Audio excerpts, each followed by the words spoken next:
Bernard, I think it's time. I just heard the bells chime. Hi there. Welcome to Bedtime Stories with me, Mrs. Ferris. This is a program that's a new one for the library. We did our pajama story time during the summer when you could stay up a little later. And we used to do a program called Family Time where families would come to the library at night for stories. But we figure it's better for you to stay home right now, but I'd still like to read you some bedtime stories. So let's get started. Bernard, which one did you pick out for us?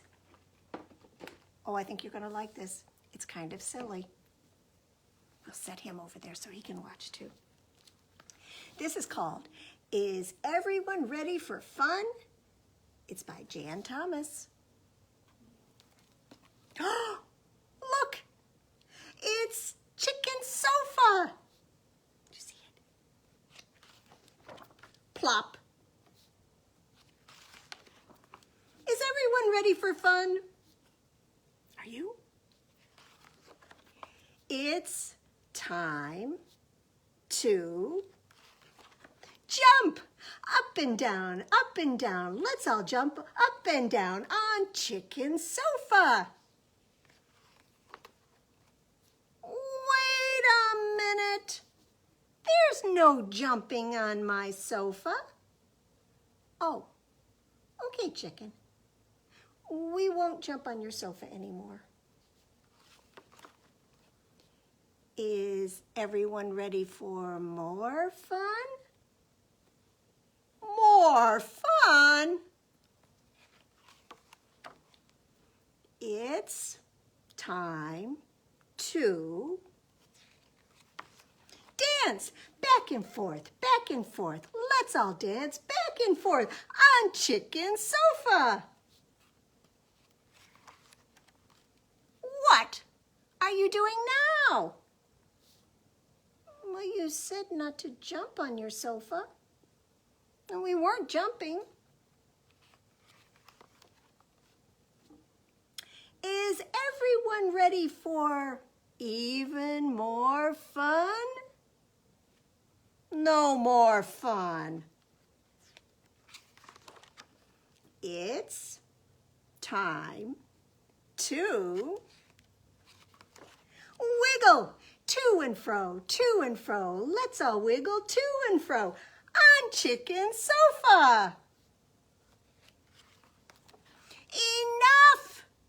There will be no more dancing, jumping, or wiggling on my sofa.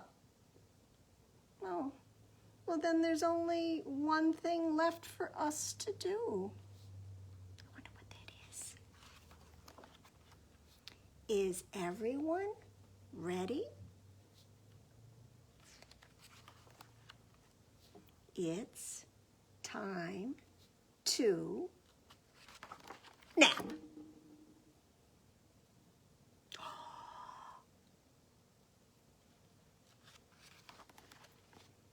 Napping?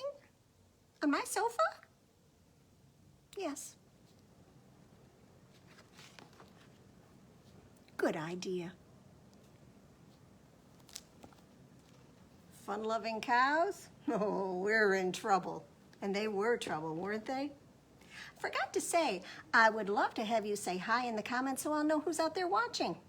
But I think we ought to do a finger play about some jumping. So, can you get your monkeys ready? And your bed? I've got 5 little monkeys jumping on the bed. One fell off and bumped his head. So his mama called the doctor and the doctor said, no more monkeys jumping on the bed.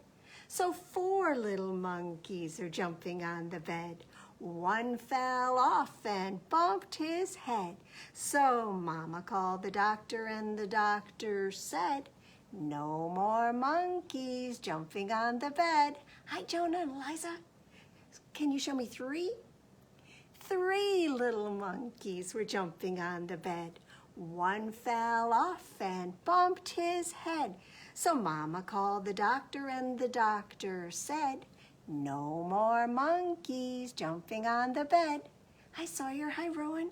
So now 2 little monkeys are jumping on the bed. One fell off and bumped his head. So Mama called the doctor, and the doctor said, no more monkeys jumping on the bed. So how many are left? So one little monkey is jumping on the bed. When she fell off, oh, she bumped her head. And her mama called the doctor, and the doctor said, no more monkeys jumping on the bed. So there are no more monkeys. Now, are some of you going to school now? Maybe not every day, maybe a couple days a week. Were you afraid the first few days of school? It can be kind of scary for something new. And this year it's kind of new for everybody. So I thought we'd have a story about my friend, the Pout-Pout fish, when he goes to school. Oh, I love seeing all these names up there. This is a book by Deborah Diesen with pictures by Dan Hanna and is published by Ferris, Straus, and Giroux. Does he look scared? A little bit.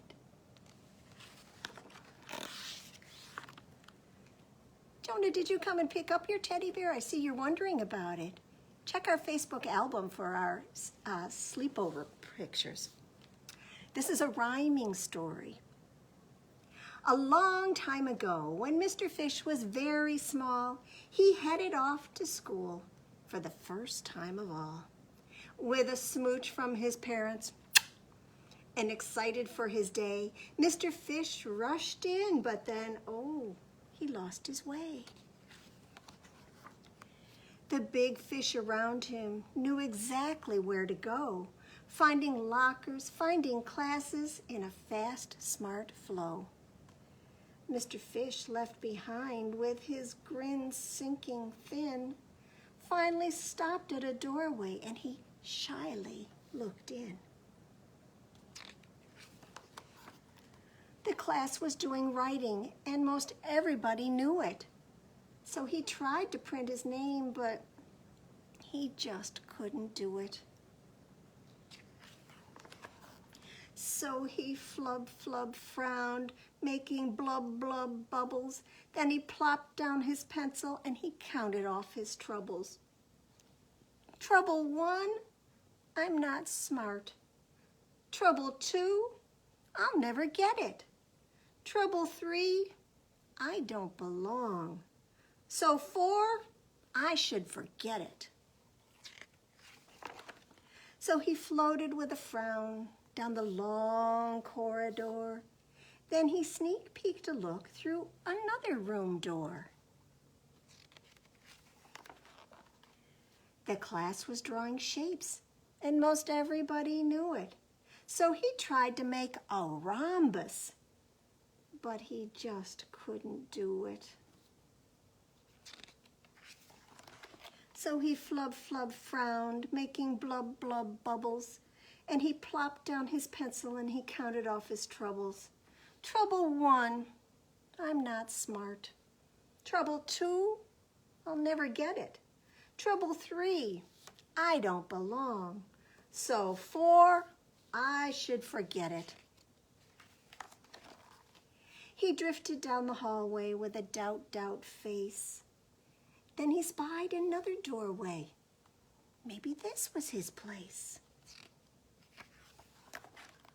The class was doing math, and most everybody knew it. So he tried long division, but he just couldn't do it. So he flub frowned, making blub bubbles. Then he plopped down his pencil and he counted off his troubles.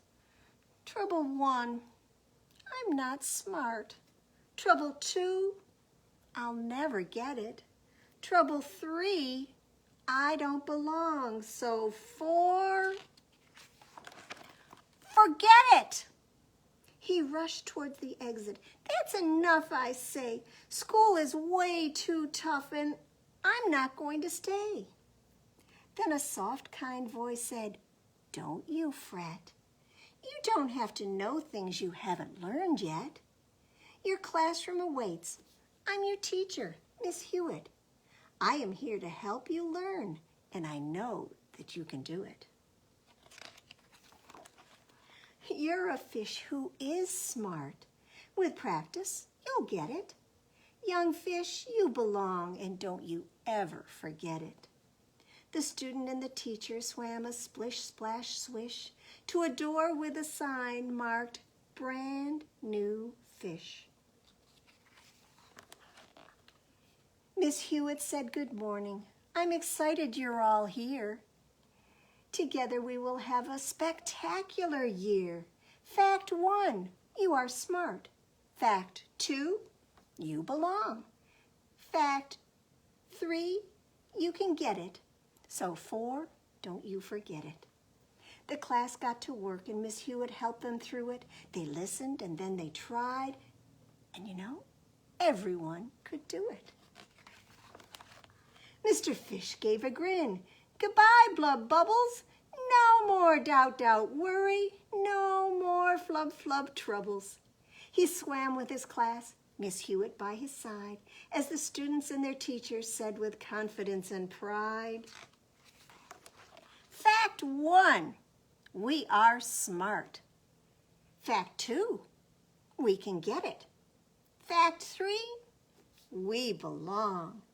And 4, we won't forget it. And there they are, looking back when they got older at a picture from their kinderguppy class when they had a reunion. So you just have to hang in there. School can be fun. All right, well, should we do another finger play? Which one should we do you think? Maybe we could cook some hot dogs. Can you show me your 5 fingers again? But this time, instead of being monkeys, they're going to be hot dogs. Let's get over a little bit here. I've got 5 little hot dogs and they're cooking in the pan. The grease got hot and one went bam. So 4 little hot dogs are cooking in the pan. The grease got hot and one went bam. 3 little hot dogs are cooking in the pan. The grease got hot and one went bam. 2 little hot dogs are cooking in the pan. The grease got hot and one went bam. So 1 little hot dog is cooking in the pan. The grease got hot and the one went bam. Are we done? No little hot dogs are cooking in the pan. The grease got hot and the pan went bam. Well, this is a story about a very interesting girl. She has an alligator on her head. This is a story by Bryan with illustrations by Tom Murphy, and it's called A Girl and Her Gator. And it is published by Arcade. And if you like it, there are a couple more in this series. This is a story of a girl named Claire who discovered a gator on top of her hair. "Excuse me," she said. "I usually share, but I'm not sure that I want you staying up there." "Oh, just let me hang out," said the gator, Pierre. "These views are amazing, and I love the fresh air." "But my friends will all whisper and gossip and stare. I can't go outside with a gator up there." The gator just smiled and said, "Au contraire. You can do anything with a gator up there. You could go to the fair with a gator up there, or give your brother a scare with a gator up there. You could be a zillionaire with a gator up there, or even eat an eclair, as long as you share, with that snippity-snappity gator up there." "I see what you mean. We could be quite the pair," said the girl named Claire to the gator Pierre. "But I do have a question. there's just one little snare. What should a girl wear with a gator up there? Swimwear? Ski wear? Evening wear? Pirate wear? You'll always look pretty. You'll always have flair when you are the girl with the gator up there. So off to ballet went the gator and Claire. And her friends did whisper, and people did stare. How cool is that?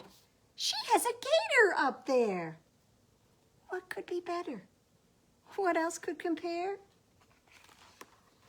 She said, have you met my cousin who lives in Bel Air? He woke up attached to a Kodiak bear. And that's the end. What would you do if you had a gator up there? I don't know. Do you think we can get those monkeys out again and put them up in a tree this time?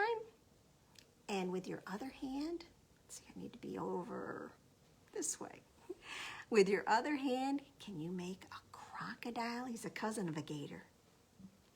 5 little monkeys swinging in the tree, teasing Mr. Crocodile, you can't catch me. Along comes Mr. Crocodile, as hungry as can be, and he goes snap. Hide one of those monkeys, I don't think he ate it. So 4 little monkeys are swinging in the tree, teasing Mr. Crocodile, you can't catch me. Along comes Mr. Crocodile, as hungry as can be, and he goes snap. So hide another monkey. 3 little monkeys are swinging in the tree, teasing Mr. Crocodile, you can't catch me. Along comes Mr. Crocodile, as hungry as can be, and he went snap. So now 2 little monkeys are swinging in the tree, teasing Mr. Crocodile, you can't catch me. Along comes Mr. Crocodile, as hungry as can be, and he goes snap. So now 1 little monkey is swinging in the tree, teasing Mr. Crocodile, you can't catch me. Along comes Mr. Crocodile, as hungry as can be, and he goes snap. So no little monkeys are swinging in the tree, I'd better watch out so he won't catch me. Well, to go along with our Croc and Gator books, we've got one more. This is called See You Later, Alligator. Does anybody ever say that to you when you're getting ready to go somewhere or they're ready to go somewhere? They'll say, see you later, alligator. And do you answer, after a while, crocodile? Looks like we're going to do some traveling here. This is a story written by Sally Hopgood with illustrations by Emma Levy, and it's published by Sky Pony Press. Tortoise, that's him right there, wanted to go on a big adventure to see the world, but he couldn't possibly leave without saying goodbye to all of his animal friends. See you later, alligator. I'll be a while, crocodile. Toodaloo, kangaroo. I'll call you soon, Mr. Raccoon. I'll be gone before noon, Mrs. Baboon. Because it's a long way there, baby bear. You'll have to stay here, little dear. It's over that hill, Buffalo Bill, and across the wide sea, Bumblebee. Through marshy bog, Scruffy Dog, and desert dry, Butterfly. Whew. Look after the house, Timid Mouse. Oh, don't look forlorn, Unicorn. Is that a unicorn?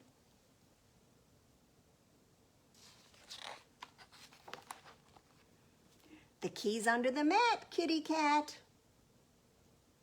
I've put money in the meter, anteater. I'll be back, frog named Jack. Sooner than you think, Slinky Mink. I can't stop another day, Squawking Jay. There's so much more to see and do, Mr. Gnu. A Gnu? I've never known how to exactly say that. So don't wait up, Buttercup. Looks like it's time to go, Slow Joe. Do you know what he is? He's a snail. Well, it was the same every day. By the time Tortoise had said all of his goodbyes, the park gates were locked, and his big adventure to see the world would start all over again the very next morning. Is he still here? Yup. So much for quick goodbyes, right?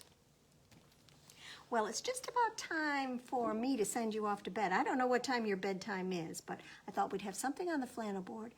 And then each week we're going to finish up with the same story. And it's a story, well, I'll tell you more about it after the flannel board. But let's get this up here.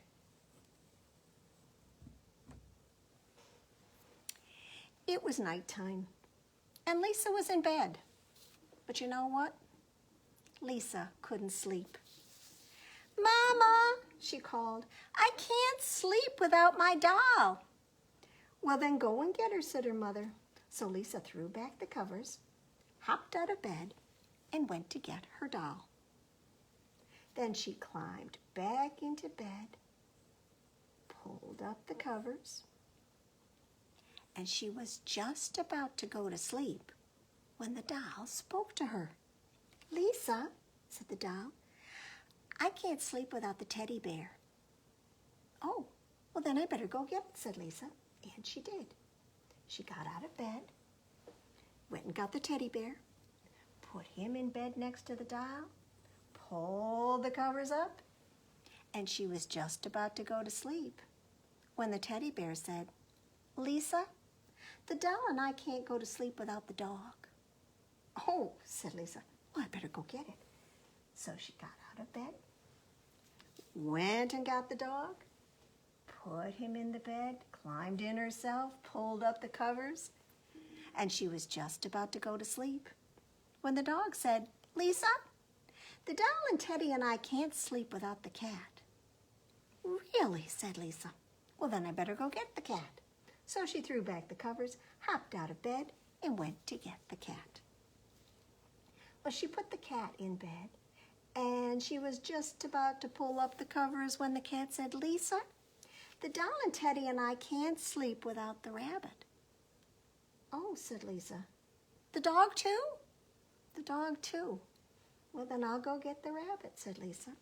And she did. She put the rabbit in the bed. She was just about to climb in and pull up the covers when the rabbit said, Lisa, the doll and Teddy and the dog and the cat and I can't sleep without the jumping jack. That wiggly old thing? Asked Lisa. Please, said the rabbit. So Lisa got out of bed and went to get the jumping jack. She put it in the bed. She was just about to climb in and pull the covers up when the jumping jack said, Lisa, the doll and Teddy and the dog and the cat and the rabbit and I can't sleep without the lion. Oh my goodness, said Lisa. I'll go get it. So she went. Let's move you down there. And she got the lion. Put him in the bed. And she was just about to climb in when the lion said, Lisa, the doll and Teddy and the dog and the cat and the jumping jack and the rabbit and I can't sleep without the lamb. Okay, said Lisa, I guess I better go and get it. So she got out of bed. She got the lamb and put it in the bed. She was just about to climb in when the lamb said, oh, Lisa, the doll and Teddy and the dog and the cat and the rabbit and the jumping jack and the lion and I can't sleep without the rubber ducky. The one from the bathtub? Please? All right, said Lisa, I'll go get it. And she did.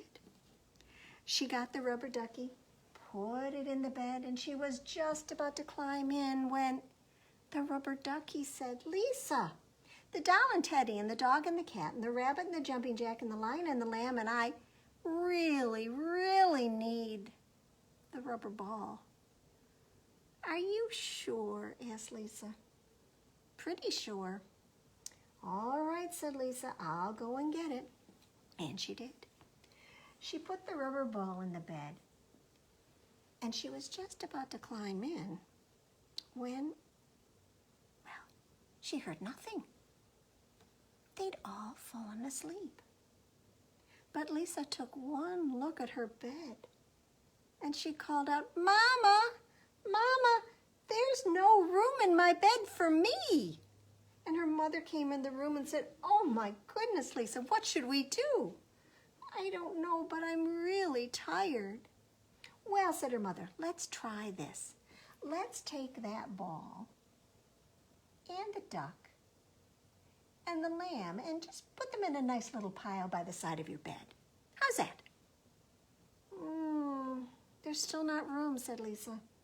Well, then let's try this. Let's take that lion and the rabbit and the jumping jack and put them on the pile. Is that better? It's better, but it's still kind of crowded. All right, said her mother, then let's take the cat and the dog and the bear and add them to the pile. Now what do you think? I think that's just right, said Lisa. So she climbed into bed. Her mother tucked her in and gave her a kiss. And she waited, but there wasn't a sound. Because you know what? Lisa was asleep. So what we're going to finish with tonight is a book.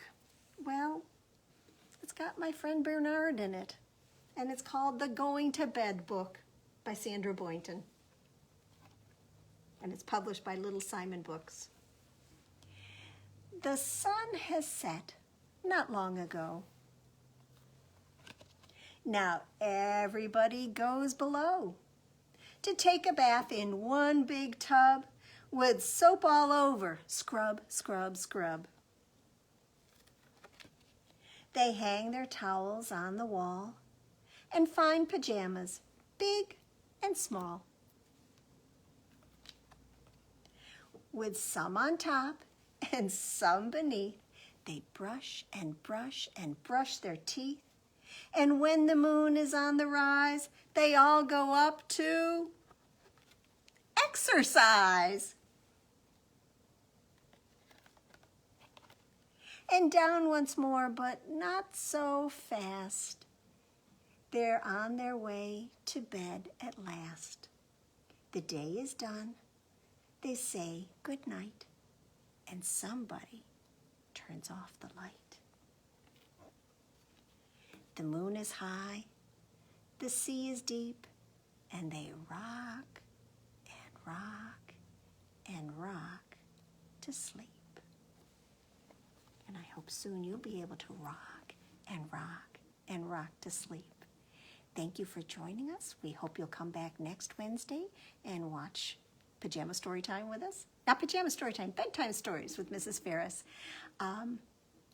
And if you missed any of this program, the nice thing about it being virtual is you can watch me in reruns anytime. So thanks for joining us, and we'll see you again soon. Night.